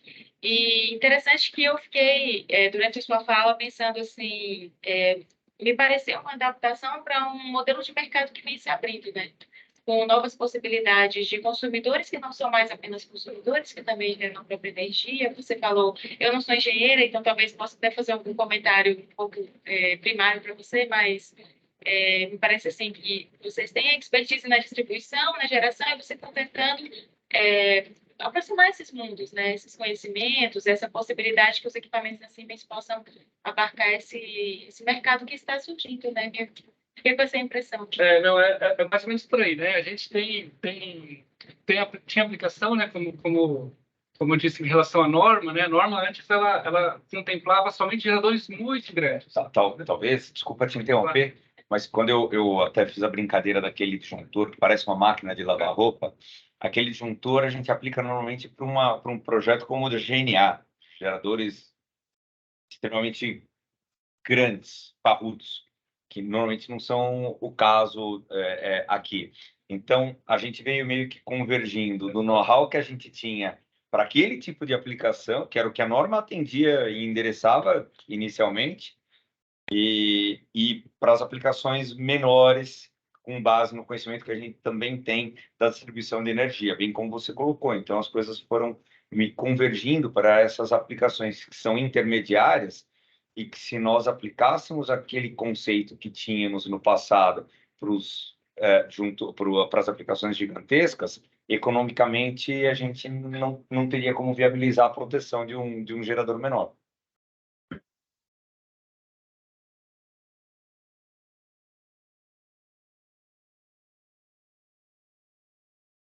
especificamente para o porte, produtores menores, vamos dizer assim, o número de produtores de menores bem considerável. Isso, parabéns. Obrigada. Léo, tem perguntas aí? Ainda não temos, reitero aqui novamente, se tiverem questões, por favor, coloquem no chat. A gente tem uma área dentro lá da nossa organização, da organização pela qual sou responsável, que a gente chama de engenharia de aplicação. Na verdade, existe um acrônimo para ela, TIP, Total Integrated Power. E por que eu estou falando isso? Se ao decorrer aí do futuro vocês entenderem que existem aplicações nas quais vocês gostariam de desenvolver uma solução específica ou precisem de um apoio da Siemens, de uma aplicação específica, nós colocamos esse time junto com o cliente para entender desde o nascedouro do projeto quais são as demandas do cliente e a gente faz toda a pré-especificação da solução que o cliente tiver necessidade junto com o cliente, as 4 mãos com o cliente. Então, como funciona? Basicamente, a gente vai receber lá as informações macro do projeto, qual é a potência, qual o tipo de subestação, qual o dimensional, o que se pretende alimentar, né? Quais são as cargas que serão alimentadas a partir daquela subestação ou daquela ilha de geração. E a partir dali a gente devolve todo o unifilar já detalhado, com a quantidade de painéis, com a quantidade de transformadores, com a solução de produção e controle, que para um primeiro nível já reduz bastante, aumenta muito o conhecimento do que seria o projeto e reduz significativamente o risco daquilo que se pretende desenvolver. A gente tem, inclusive, ferramentas de simulação como o PSS, e para esses novos projetos que são estudados de hidrogênio ou projetos de multifontes de energia, então imagina que num determinado momento, um cliente pode ter cogeração, solar, eólica e o grid. Cada uma a um custo e ele tem uma carga variável ao longo do dia. A gente faz uma simulação, uma modelagem com base nas fontes de energia disponíveis e nos custos conhecidos, casado com o perfil de utilização de carga dessa planta. E eu devolvo para o cliente qual é a melhor relação de utilização para que ele tenha o menor custo elétron-produção possível ao longo do dia. Durante a implementação do projeto, a gente tem como casar esse modelo que foi feito com o nosso microgrid controller, que é o controlador que fica no sistema de automação de energia, e ele automaticamente vai fazer a seleção das fontes de energia com base na modelagem feita. Então, eu consigo conectar o virtual com o real sem perdas, porque eu utilizo a mesma base de simulação e de controle na planta operacional, na planta industrial, seja lá. Esse microgrid controller, ele seria um regé do MS micro. Exato. Para um sistema industrial ou para um sistema isolado. É exatamente isso. Bacana. Nós temos uma pergunta aqui para o Milton, do Heleno, perguntando quais são as perspectivas futuras da cogeração com biogás. Com biogás? Com biogás. Eu já li, eu ia perguntar para o Capitão. As perspectivas com biogás, eu acho que o biogás, várias vezes nessa mesa, quando alguém nos visita, eu falo, só leve uma palavra daqui. Leve a palavra biogás. O resto você pode esquecer, porque eu falei um monte de bobagem, mas o biogás não é bobagem. Leve a palavra. O biogás, ele tende a ser um de cogeração, pensando que cogeração, 2/3 dela vem da cana-de-açúcar, do processo de produção de etanol e outros produtos, etanol de segunda geração, que agora está vindo para ficar, todos eles vão ser possíveis de você biometanizar os resíduos, principalmente a vinhaça. Também resíduos sólidos, mas 75% da produção de biogás deve caminhar da vinhaça. E esse biogás produzido, ele vai ter praticamente 4 boas utilizações numa usina. Ele vai ser feito um biometano, vai se limpar, aliás, com associados daqui, você limpa o biogás, faz um biometano, esse biometano vai gerar para você condições de você substituir o diesel, no plantar, colher e transportar a cana para a usina. E é um consumo brutal. Você fala em 4 litros por tonelada. Você pega uma usina média boa, 5 milhões de toneladas. Você fala em 20 milhões de litros de diesel. A R$6, né? São 120 bilhões de reais por ano que está em jogo em produzir o biogás a um custo provavelmente inferior à metade do diesel, né, do custo do diesel, e ainda ganhar um CBIO muito maior, porque você está tirando o maior impactador de gases, que é o consumo de diesel na usina.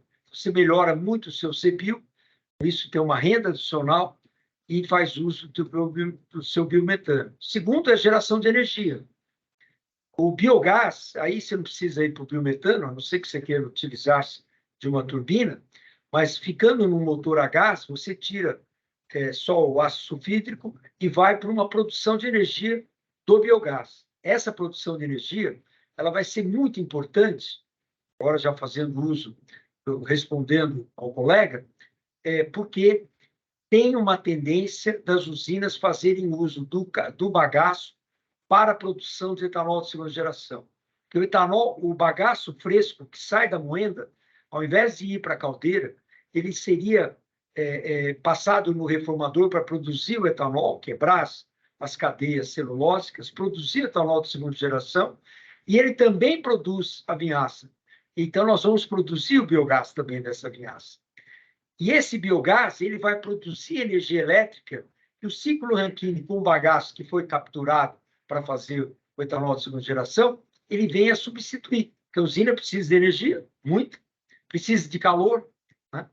Então, tudo isso você vai ter uma utilização importante para o biogás, a produção de energia elétrica, para a usina e para a exportação, para cumprir seus contratos, por exemplo, né? Já que ele está resgatando, ele está capturando mais bagaço do que ele o faz hoje para produzir etanol. Porque o etanol de primeira geração ele faz da garapa pura, né? E terceiro, ele pode fazer o biometano e fazer um swap na rede, os dutos de gás, por exemplo, da Gás Brasiliano, da Comgás e de outros, né? Ele insere esse biometano na rede e vende esse biometano para uma grande indústria distante, que vai capturar, assim como eu vendo uma energia renovável, eu ponho aqui, esse elétron renovável, ele fica ali, mas ele me comprou esse elétron renovável e pagou um valor maior ou menor para a minha energia renovável. O mesmo vai acontecer com o biometano. Em vez de comprar gás natural, ele está comprando biometano. Só que a molécula que vem está misturada, né? E então, essa é a terceira utilização. E a quarta utilização vai ser a utilização do calor que sai dos motores, na produção de energia, para você fazer um pré-aquecimento do vapor que entra no ciclo Rankine, para as turbinas a vapor. Então, tudo isso vai ser um motivo para você cada vez mais produzir biogás, né? Então, o biogás certamente é o quarto produto da usina, né? E ele vem antes do etanol de segunda geração, porque é mais barato produzir biogás do que produzir etanol de segunda geração. Nessa usina de 5 milhões, eu diria que com 200 milhões de reais você faz uma planta de produção de biogás, né? com os tanques, etc., né? Incluindo um tanto com resíduos sólidos também, que é, por exemplo, a tecnologia da geoenergética. Porém, você vai dar um foco maior para a vinhaça, e vai liberar mais bagaço para você fazer a planta de etanol de segunda geração, que custa mais de R$1 bilhão cada planta. Então, o grau de investimento de um e do outro é muito palpável, é muito diferente. Eu ia te fazer uma pergunta, espero que eu tenha respondido.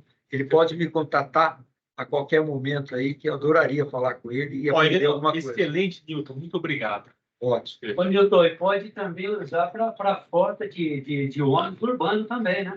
Claro, aí o biometano é GNV, claro. Né? Imagine, aliás, você tem já ônibus andando com biometano, agora você tem na USP andando com hidrogênio, fruto do etanol de primeira geração, né? Porque o etanol de segunda geração, ele está indo para fazer combustível aviônico, né? Da aviação. E tem uma demanda brutal no mundo, não só no Brasil, mas muito maior na Europa e nos Estados Unidos.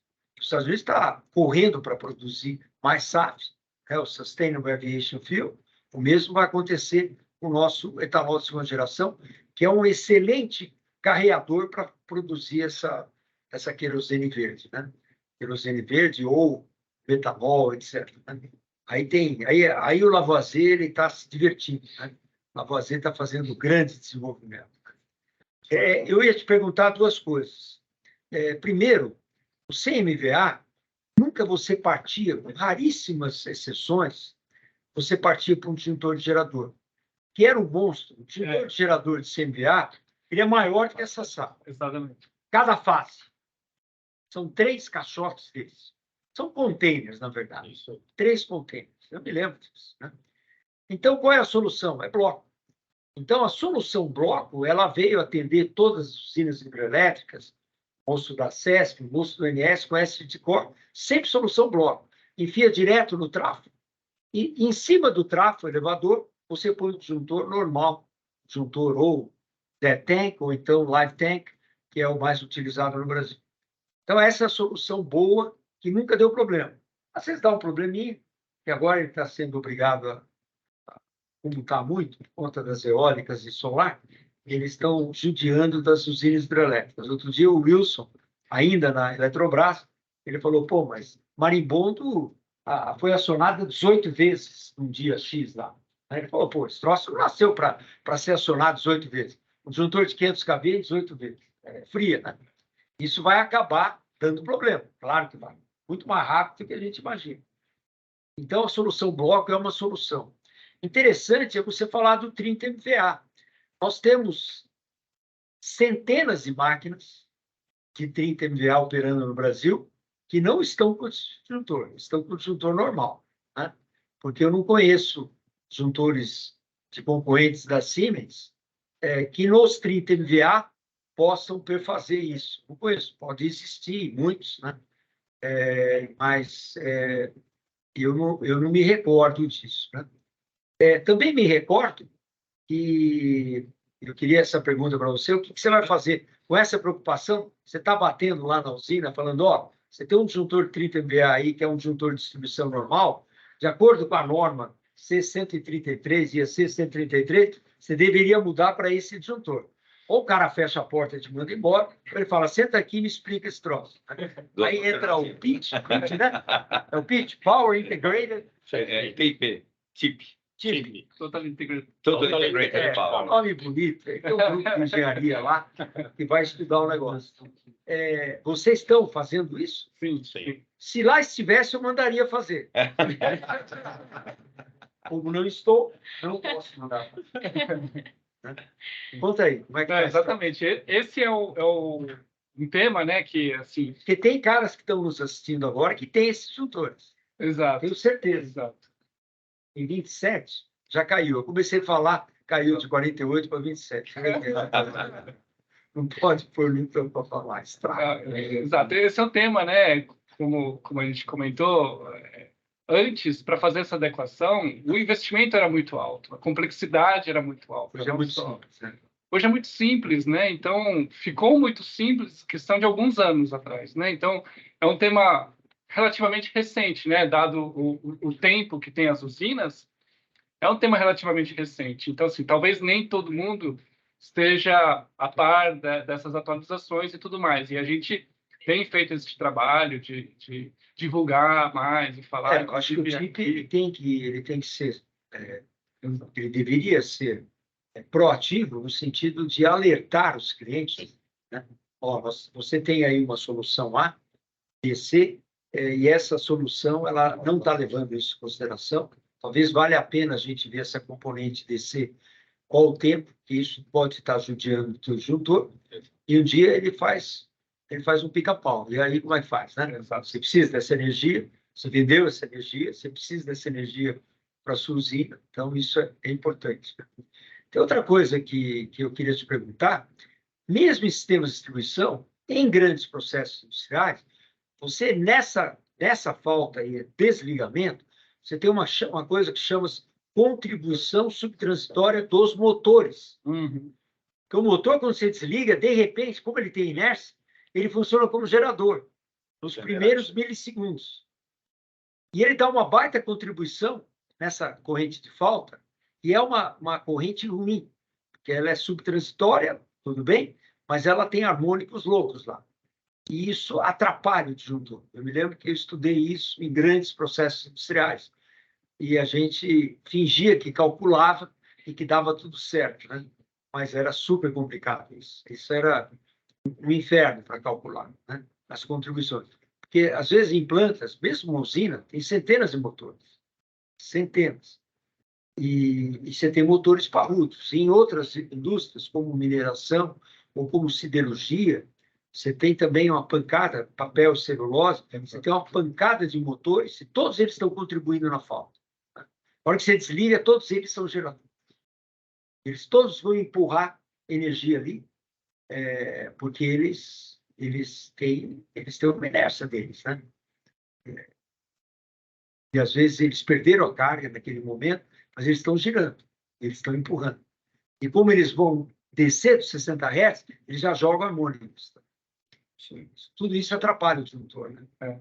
Não, essa é uma aplicação também crítica, né? E assim, a gente tem um guia, né? A tecnologia da ampola a vácuo avançou, então, assim, talvez não seja tão crítica como antes, mas dependendo da potência dos motores, da quantidade de motores, a gente aplica supressores de surto na saída para evitar este tipo de esforço, né? Subtensões e transitórios que vêm... Esses são os circuitos indutivos que você precisa atenuar, né? Exato. E você põe o supressor de surto, por conta dos motores. Mas essa corrente de sequência negativa, ela ocorre exatamente esse desligamento na distribuição. Mas muito legal esse troço. Então, se eu for instalar uma turbina de 35 MVA numa usina, e for acima, vocês vão estudar nesse patamar. Sim, é isso aí. Sim, exatamente. E o disjuntor menor é 350 amperes? Para esse tipo de aplicação, ele é o único, né? Eu acho que é 350. É 3.150. E com quantos K? Até 110. 50K normal, corrente RMS, e pico 110. 110, acho que é 110. Bom, bacana. Legal de tudo isso é que, como Capitani, né, a tecnologia vem avançando ao longo do tempo, e a Siemens, né, com o seu P&D, ela se preocupou em fazer um produto que seja adaptável à grande maioria das cabines, né, inclusive as nossas. Então, isso evoluiu numa tecnologia. Talvez, se a gente tivesse feito isso antes, a gente estaria instalando um monstro, né? Isso evoluiu. Depois você está instalando no próprio nível. E, em geral, todos os 8 PK20 do passado, você conseguiria instalar esse disjuntor também? Sim. No caso da Siemens, Sim. eu me lembro. Sim. E os cubículos concorrentes também, né? Muitos concorrentes, eu me lembro, que fazem uso, quando utilizam equipamentos de terceiros, né? Seja da BB, da Hitachi hoje, da Siemens e outros fabricantes, eles usam os trilhos, tudo para utilizar-se do disjuntor da Siemens, por exemplo. Sim, muito bom. Porque a Siemens, eu conheço uma usina que faz uso de equipamentos Siemens, né? Os painéis da Siemens com equipamentos da Siemens. Conheço várias usinas assim. Visitei várias, todos associados nossos, visitei há poucas semanas, inclusive. Nós estivemos lá, eram todos equipamentos assim. Seria bacana, né? Tem vários associados nossos que estão partindo para novas gerações, cogerações. Tá? Só está sobrando energia aqui para o Nepomuceno, ele está reclamando, está 60, 72, ele não consegue vender por 63. Está duro, né? Mas outro dia está 290. Sim. Outro dia. Então, aproveitando, não há mal que perdure para sempre, nem bem que nunca se acabe. Aqui é o bem que nunca se acaba. Isso vai acabar. Aproveitando, depois que começou a palestra aqui do Capitani, o Ivan mandou uma pergunta para você Caio, qual seria a perspectiva de preços para o ano de 2025? Então, 2025 a gente ainda não começou a estudar, mas com toda essa tendência aí de entrada de novas fontes, cenário energético favorável, a gente acredita que é bem provável que a gente permaneça com preços baixos.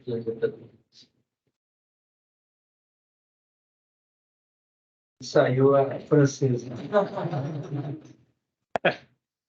Saiu a francesa. Ô, Caio, Você não conseguiu pegar. ainda não definiu ainda para 2024 o PLD, o PIS e teto. Ainda não. Mas deve manter o preço de hoje, talvez um pouco menor aí. Então, na apresentação, De 69 para 60. a gente já colocou Considerou. uma projeção aí de piso e teto para o ano que vem. É. Teto é só reajuste, né, o IPCA, o piso que a conta é um pouquinho mais difícil aí, que envolve anexo C, envolve o Tratado de Itaipu, aí a conta é um pouquinho mais complicada, mas pelo que a gente estudou lá, a tendência é que fique aí na casa dos R$60, entre 60 e 65 reais. Mas vai Duas semanas. o anexo C de Itaipu ou não vai extrair? Então, a ANEEL comentou em reunião de diretoria que a conta para o ano que vem não muda. Então, a gente já tem essa segurança aí de que, pelo menos, a metodologia da conta ela não. Há 2 semanas, a CCE, junto com a PSR, eu não sei se vocês estiveram participando, foi um grande evento no hotel aqui em São Paulo. Mentadores? Você estava lá? Não, mas eu vi online. Muito bacana, Online.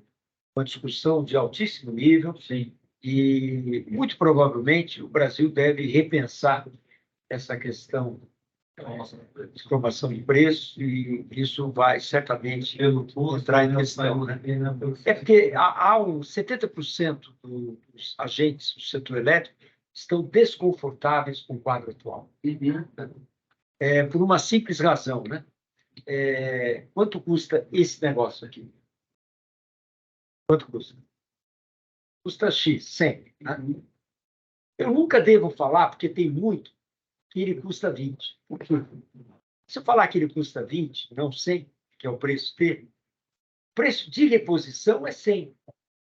Ah, mas tem tanto aí que é por 20. Mas se eu for fabricar, é 100. Então, quando eu falo que a energia custa 60, mas a hora que eu vou instalar um sistema para produzir aquela energia, não custa 60.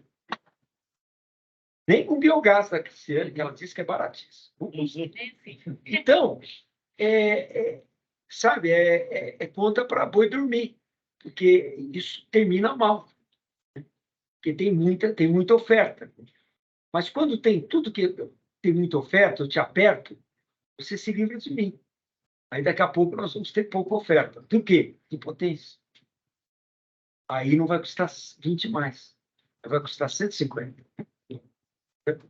Então, e o mercado entende isso. O mercado percebe que nós temos que mudar essa maneira. Então, discutiu-se muito oferta de preços, etc. E, dentre outras opções, eu acho que nós vamos ter mudanças maiores, né, por vir. Que não vai dar para segurar isso daí. E com uma outra coisa, as novas renováveis e a intermitência advinda delas, criou um sistema quase governável, quase. Nem sempre governável.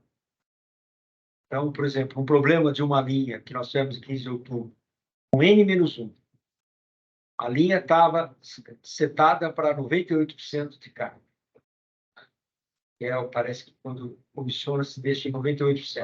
Agora estão mudando tudo, correndo, né? Você sabe disso.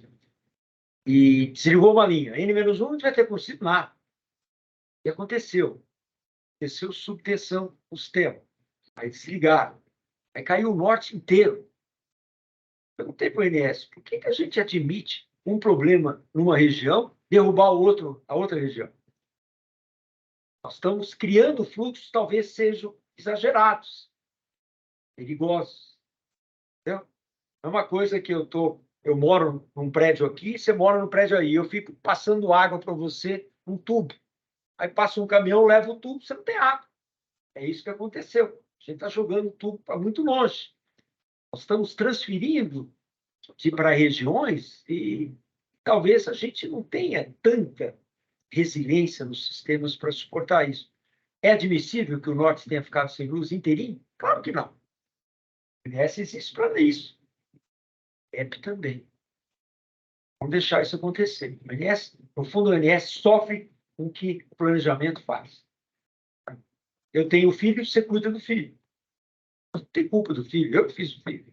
Mas você tem que cuidar do filho, fazer o melhor com ele. Então, eu vejo que nós vamos ter mudanças, que não vai ter jeito para manter isso. Nós e o planeta. Porque o planeta está sofrendo o mesmo problema. Os Estados Unidos está sofrendo o mesmo problema. A Europa menos, porque lá eles têm uma baita condição térmica, né? 60% térmicos, que dão rigidez. E térmica ainda melhor, operacionalmente, é melhor que elétrica. Tudo ligado, eu aperto na hora. Né? Eu estou a 70%, eu ponho a 100%, né? Eu acelero. Vai embora. Tem turbo, corre mais rapidamente. A hidro é mais complexa, você não pode jogar muita água para os antes, você tem problemas. Então, eu vejo grandes mudanças aí no futuro. E não vão demorar, não, no nosso sistema. Que vai só se agravar. E a gente pode ter uma condição depois. Né? Por exemplo, se não, mas vai chover. Vai chover. E se não chover?